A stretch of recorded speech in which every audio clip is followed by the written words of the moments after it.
On a hot summer day, August 9th, 48 BC, two of the greatest armies ever assembled by Rome faced each other across a dusty plain in central Greece. This was not a war against a foreign enemy. It was a war of brother against brother, a civil war that had torn the Roman world apart. The Battle of Pharsalus was more than a single engagement.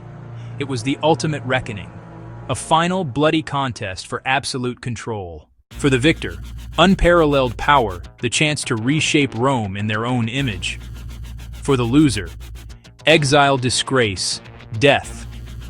We will use the battlefield movements, almost like a chess match of tens of thousands, to tell how one general's unorthodox thinking outsmarted a larger force. We'll trace the steps to this encounter and how Caesar's victory changed Western civilization. The battle is a masterclass in strategy, where superior tactics and decisive leadership overcame numbers. Pompey, backed by most of the Senate, commanded nearly twice Caesar's force. He was confident, convinced his cavalry superiority would win the day. Caesar was outnumbered, undersupplied, with his back against the wall. In that desperation, his genius shone. He found a weakness and devised a simple, devastating counter no one expected. To comprehend the magnitude of the Battle of Pharsalus, one must first understand the two men at its center. They were not merely generals, they were colossal figures who had dominated Roman politics for decades. Gnaeus Pompeius Magnus, or Pompey the Great, was the elder statesman and the established champion of the Republic. He had earned his moniker the Great in his youth, celebrated for spectacular military campaigns across the Mediterranean, from Spain to the Middle East. He had defeated pirates, conquered kingdoms, and brought immense wealth into Rome's coffers. Pompey was the embodiment of traditional Roman success, a man who had been awarded multiple triumphs and seen by the conservative senatorial elite as the defender of the established order. Julius Caesar, by contrast, was the audacious upstart, a populist whose ambitions seemed to know no bounds. While he hailed from a prestigious patrician family, his political path was forged by courting the common people of Rome. His true genius was revealed during his decade-long conquest of Gaul, a brutal and brilliant campaign that pushed Rome's borders to the English Channel. This war made him fabulously wealthy, and provided him with something more valuable: a battle-hardened, fanatically loyal army. Caesar's legions were devoted to him personally, not to the state. He was known for his charisma, his lightning-fast decisions, and his willingness to share his men's hardships, which inspired incredible devotion. Their relationship was a complex tapestry of alliance and rivalry. For a time, they were partners in power, forming the first triumvirate with Marcus Licinius Crassus. That informal pact let them bypass the obstructionist Senate and push through their own agendas. The alliance was cemented by a family tie. Pompey married Caesar's only daughter, Julia. For a brief period, they worked in concert, their combined influence making them the true masters of Rome. But the balance was fragile, more a marriage of convenience than a genuine friendship, resting on mutual interests rather than shared ideology. The death of Julia in childbirth severed their personal link. The demise of Crassus in a disastrous Eastern war removed the third leg of their political stool. With Crassus gone, there was no buffer between Rome's two most powerful men. The political landscape shifted, forcing them into opposing camps. Pompey, wary of Caesar's rising popularity and military might, drifted back toward the conservative Senate. The path from political rivalry to open warfare was paved with fear, mistrust, political miscalculation. As Caesar's term as governor of Gaul neared its end, he faced a critical dilemma. His enemies in the Senate, led by Cato the Younger, were determined to prosecute him for alleged illegalities.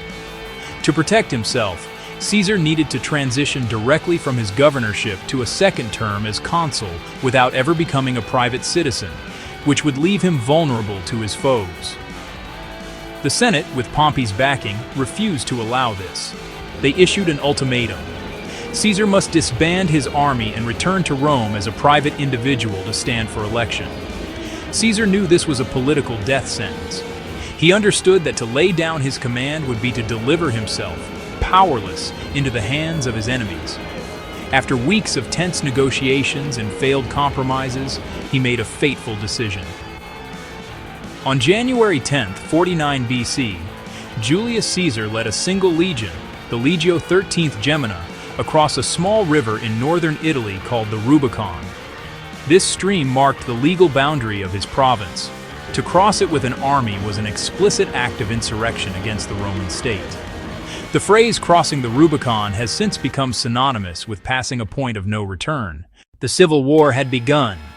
The initial phase of the war was characterized by Caesar's trademark speed and audacity. While the Senate and Pompey had expected him to remain in Gaul, he instead swept down the Italian peninsula with breathtaking swiftness. Town after town opened its gates to him, not wishing to become a battleground.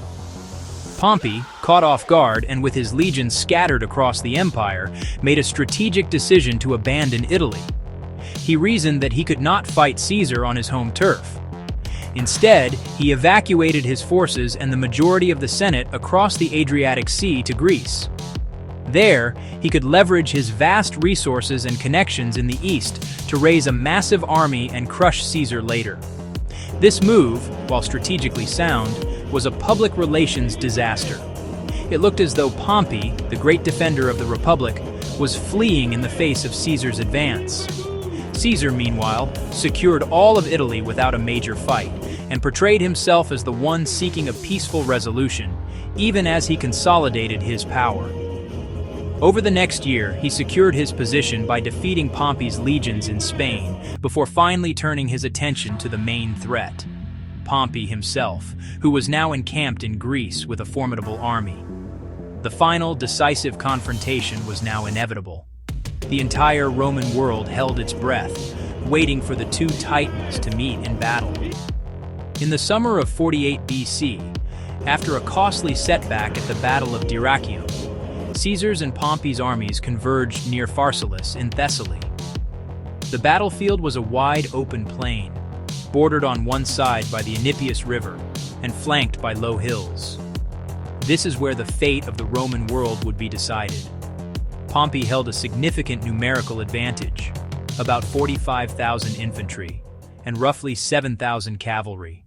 Pompey's army was a grand coalition, Roman veterans and allied troops drawn from the eastern provinces. Pompey's senior officers pressed him for a decisive battle. His plan depended on cavalry superiority. He planned to deploy his horsemen on his left flank to smash through Caesar's weaker mounted wing, sweep around behind Caesar's legions, and attack them from the rear. Trapped between a frontal infantry assault and a cavalry strike from behind. Across the plain, Caesar commanded about 22,000 infantry and only about 1,000 cavalry. His men were veterans of the Gallic Wars, but exhausted and running low on supplies. Caesar knew a conventional head-on fight would be suicide. He secretly withdrew one cohort from the third line of each legion, forming a makeshift fourth line of about 2,000 to 3,000 experienced soldiers. He positioned this special reserve behind his right flank, out of sight. Show simple map. Pompey elevated on a slight rise, cavalry block on his left, Caesar opposite with a tiny question mark near his right flank. He instructed them not to throw their pila at the horses, but to use the pila as stabbing spears, aiming for the faces and eyes of the cavalrymen. That hidden line was Caesar's ace in the hole. The battle began under the hot Greek sun. For a moment, the two armies stood motionless, a sea of bronze and iron stretching across the plain. Pompey had ordered his legions to hold their position, waiting for Caesar's men to charge across the ground. He hoped they'd be exhausted by contact. Caesar's veterans were too experienced for such a simple trap. They advanced halfway, saw the enemy unmoving, halted to catch their breath and regroup, then finished their charge with a terrifying roar, hurled their pila, and crashed into Pompey's front line with their shields and swords. Simultaneously, Pompey set his main action in motion. On his left flank came a massive force of 7,000 cavalry, led by Titus Labienus. Labienus had once been Caesar's trusted subordinate in Gaul, but he'd sided with Pompey, making this deeply personal. Pompey's horsemen easily overwhelmed Caesar's small contingent of about 1,000 cavalry. Caesar's horsemen put up a brief fight, but were pushed back, breaking formation, retreating in what looked like a rout. Pompey and his officers thought victory was at hand. The fleeing cavalry seemed to confirm the plan. Pompey's horsemen, Roman nobles and allied cavalry, swelled with confidence. Believing the flank shattered, they broke off the fight and wheeled to sweep behind Caesar's legions. Their goal: encircle the infantry and strike from the rear. From Pompey's hill, it looked like a spectacular victory. The first phase had been executed flawlessly. The trap seemed to be closing, but that triumph hid the seeds of defeat. Focused on the exposed rear, they didn't know the ground wasn't undefended. Instead, they charged into a carefully prepared ambush. Just as Pompey's cavalry began their wide, sweeping turn to attack the rear of the legions, Caesar gave the signal. From behind his main battle line, the hidden fourth line of elite infantry sprang into view. These were not frightened recruits, but some of the toughest soldiers in the world and the most disciplined soldiers, handpicked for this specific, crucial task. They did not advance in a typical battle line. Instead, they charged directly at the oncoming mass of enemy cavalry, holding their pila like stabbing spears. The sight of this sudden, unexpected wall of infantry appearing from nowhere must have been a terrifying shock to Pompey's horsemen. The cavalrymen, who were likely anticipating a disorganized rear guard, instead found themselves confronting a determined and highly unorthodox attack. Caesar's instructions were brutally effective. The legionaries, ignoring the horses, thrust their pila upwards at the faces and eyes of the riders. The effect was instantaneous and devastating. The front ranks of Pompey's cavalry recoiled in panic and confusion. Horses reared and threw their riders. The charge, seconds before a powerful, coordinated force, dissolved into a chaotic, frightened mob. The momentum was completely broken. These were not soldiers trained for a sustained, grinding fight against determined heavy infantry. Their strength lay in shock, speed, and maneuver. When faced with a solid, unyielding line that fought back in such a terrifying manner, their morale shattered. The attack by Caesar's fourth line was a tactical masterpiece. It exploited the weakness not of the horses, but of the riders themselves. It turned Pompey's greatest strength, his cavalry, into his greatest liability. Instead of enveloping Caesar's army, the cavalry was now in a full-blown, panicked retreat, completely neutralized as an effective fighting force. They fled the battlefield in disarray, leaving Pompey's left flank, which had been anchored by their presence, completely exposed. Caesar's small, hidden reserve had not only saved his army from encirclement, but it also created the opening that would allow him to win the battle. The tide of the battle had turned with shocking speed. Pompey's legions, engaged in a difficult head-on struggle, now found themselves attacked from the front and the side simultaneously. The psychological impact of seeing their cavalry defeated must have been immense. Panic began to ripple through their ranks. The Allied contingents on the exposed flank, less disciplined than legionaries, were the first to break. They threw down their weapons and ran, and the collapse quickly spread inward toward the center of Pompey's line. From his vantage point on the hill, Pompey watched the disaster unfold. According to the historian Plutarch, Pompey seemed in a state of shock, unable to comprehend what was happening. His perfectly crafted plan had not just failed, it had spectacularly backfired.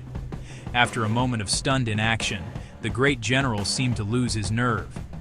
Instead of rallying his men, he turned his horse and rode back to his camp. His departure sealed the fate of his army. Without their commander, hope of restoring order was lost. Caesar pressed his advantage relentlessly, urging his men forward. Spare Roman citizens who surrendered but show no mercy to foreign allied troops. As his camp was being overrun, Pompey disguised himself as a commoner, fled through the rear gate. The man who had been the master of Rome only hours before was now a fugitive. His vast army was destroyed, over 15,000 killed, more than 24,000 captured. Caesar's losses were remarkably light, perhaps as few as 200, though the true number was likely higher. Caesar showed surprising clemency, pardoning many high-ranking senators and officers, including Marcus Junius Brutus. Pompey, with a small group of loyal followers, made his way to the coast, set sail, desperately seeking a safe haven to regroup and raise a new army. He decided to head for Egypt, a kingdom that owed its throne to his past patronage. He believed he would be welcomed by the young king, Ptolemy XIII, by his advisors. He arrived off the coast of Alexandria on September 28, 48 before Christ, sent messengers to the Egyptian court requesting sanctuary. The king's advisors saw an opportunity. They reasoned that by murdering Pompey they would earn Caesar's gratitude and favor. Under the pretense of welcoming him ashore, the Egyptians sent a small boat to collect him. As his wife and children watched in horror from his flagship, Pompey was stabbed to death as he was about to step onto Egyptian soil. When Caesar arrived in Alexandria a few days later, he was presented with a gruesome gift, the severed head, the signet ring of his great rival. Caesar was reportedly horrified and angered. He wept at the sight of the head of the man who had once been his son-in-law and political partner. He had wanted to capture Pompey and offer him a public pardon, a final act of magnanimity to cap his victory. The treacherous murder denied him this and set the stage for his entanglement in Egyptian politics. The death of Pompey marked the effective end of the Civil War's main phase. Some pockets of senatorial resistance continued to fight on in Africa and in Spain, but their cause was now hopeless. With their great champion gone, the Republican faction had lost its figurehead and its legitimacy. The victory at Pharsalus, confirmed by Pompey's demise, left Julius Caesar as the undisputed master of the Roman world. The Senate and the people of Rome had no choice but to accept his authority. Power that had once been distributed among elected officials of the Republic was now concentrated in the hands of a single man. The Battle of Pharsalus was the critical turning point in Rome's transition from a republic to an empire. Caesar's victory did not just eliminate his primary rival, it shattered the military power and the political power of the conservative Senate that had opposed him. When he returned to Rome, he was no longer just a successful general, but the ultimate arbiter of the state. He was granted unprecedented honors and powers, eventually being named Dictator Perpetuo, or Dictator for Life, in 44 before Christ. On the Ides of March 15th, 44 before Christ, a group of senators assassinated him in the name of liberty, including some he had pardoned after Pharsalus, hoping to restore the Republic. However, their actions backfired catastrophically. Instead of restoring the old system, they plunged Rome into another round of brutal civil wars. The power vacuum was filled by his chosen heir, Octavian, who emerged as the final victor. Learning from Caesar's fate, he avoided the titles of king or dictator, took the title princeps, first citizen, and as Augustus in 27 before Christ, became emperor in all but name. The system he established endured for nearly 500 years in the West. The republic that had died on the plains of Pharsalus was never resurrected. In the end, superior tactics, a hidden reserve that shattered a cavalry wing, decided the battle, the war, and the future of Rome. It is a powerful lesson in military innovation, psychological warfare, and how one leader's bold decision can irrevocably alter history.